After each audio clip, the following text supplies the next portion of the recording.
नमस्कार मैत्रिणींनो, आजच्या व्हिडिओमध्ये मी तुम्हाला गणपती बाप्पासाठी शेला कसा तयार करायचा ते दाखवणार आहे। त्यासाठी मी हा डबल फोल्ड मध्ये अस्तर ठेवलेला आहे। त्याची पूर्ण रुंदी 38 इंच आहे आणि उंची 7 इंच आहे।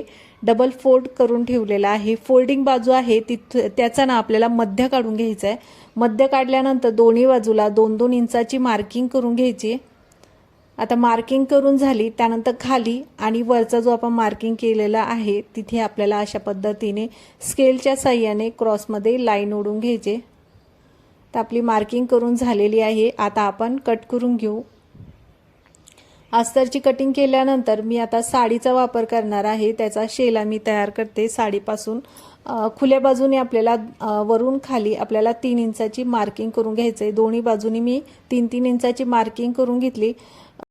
त्यानंतर मी इथे साडी घेतलेली आहे। आता ह्या साडीपासून ना अगोदर पण मी गणपती बाप्पासाठी चौरंगासन, समईआसन, तोरण, नैवेद्यपान आणि बॅकड्रॉप हे सर्व ह्या साडीपासून तयार केलेला आहे। एका साडीमध्ये आपण भरपूर अशा वस्तू तयार करू शकतो। तर त्याचा पण व्हिडिओ मी अपलोड केलेला आहे। साडीमधून मधला जो भाग होता तो मधल्या साईडने लावणार आहे आणि दोन्ही साईडने आपण 3-3 इंचाची मार्किंग केली होती। तर तिथे आपली ही बॉर्डर येणार आहे। तर पहा मी आता दोन्ही साईडला ही जी बॉर्डर आहे ती लावून घेते। आता इथे पहा मी शिलाई मारून घेतली, दाब शिलाई मारून घेतली।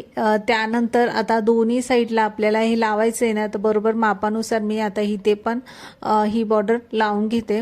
तर दोन्ही साईडला बॉर्डर लावल्यानंतर बरोबर मधोमध आपल्याला हे जे अस्तर आहे ते ठेवून घ्यायचे। त्यानंतर इथे मार्किंग केले तेवढा भाग सोडायचा आणि बाकी इथे पूर्ण शिलाई मारून घ्यायची।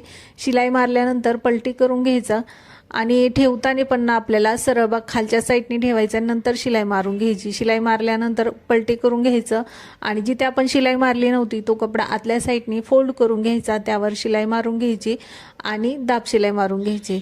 अशा पद्धतीने आपल्याला शेला तयार करायचा। आता आपण जिथे बॉर्डर लावली होती ना तिथे आपण लेस लावून घेऊ। जी लेस आहे ती लावून घ्यायची। तर ही लेस होती माझ्याकडे, ती मी त्यावरती लावून घेते।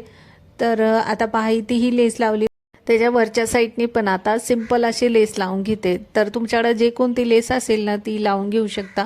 तर आता इथे पहा लेस लावून झाली, पुढच्या साईडने पण सेम आपल्याला लेस लावून घ्यायची, म्हणजे सुंदर असा आपला हा शेला तयार होईल। तर घरच्या घरी तुम्ही पण अशा पद्धतीने गणपती बाप्पासाठी शेला तयार करू शकता। आणि ह्या साडीपासून मी भरपूर अशा चौरंगासन, समईआसन मी अगोदरच सांगितलेलं आहे, हे सर्व मी ह्या साडीपासून तयार केलेले आहे। तुम्हाला पण अशा पद्धतीने सर्व वस्तू तयार पाहिजे असेल, वेगवेगळ्या कलरमध्ये साडीमध्ये पाहिजे असेल तर ऑर्डरसाठी मी नंबर दिलेला आहे, त्यावर पण तुम्ही मागवू शकता। तर पहा आजचा शेला तुम्हाला कसा वाटला कमेंटमध्ये नक्की सांगा।